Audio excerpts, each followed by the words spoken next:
এখানে মানুষে পূজা দেয়, এইখানে মানুষে বাতি জ্বালায় রাত্রে, বা এখানে কাপড় টানায়, কিন্তু এই তারা মানে জানাইতে আছে যে এটা হলো দিয়া সেরেক। আল্লাহর সৃষ্টির ভিতরে একটা হলো গাছ গাছালি, সেটা থেকে আমরা তাদের থেকে অক্সিজেন নেই, আমাদের যে অক্সিজেনগুলি গাছে এটা গ্রহণ করে।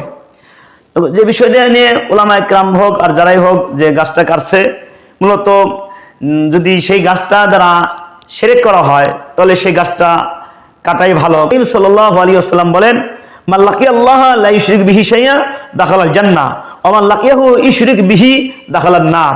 যে ব্যক্তি ইন্তেকাল করলো শিরক মুক্ত ইন্তেকাল, যে ইন্তেকাল করছে তা আল্লাহর সাথে শিরক করে নাই, তাহলে বিনা হিসেবে আল্লাহর এই বান্দা জান্নাত চলে যাবে।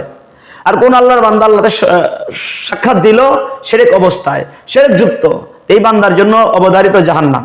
এই জন্য যে বটগাছ হোক বা বিভিন্ন ধরনের গাছগাছালি হোক, যে সমস্ত বিষয়ে আমাদের হিন্দু কৃষ্টি কালচার, হিন্দুরা পূজা করে থাকে বটগাছে, মুসলমান সেখানে বটগাছে পূজা করতে পারে না।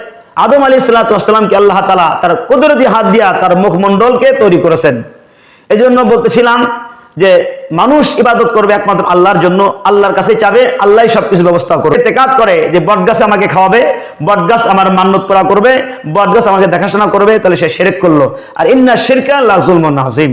আল্লাহ তাআলা আমাদেরকে এই বিষয়ে বোঝার মতো তৌফিক দান করুন।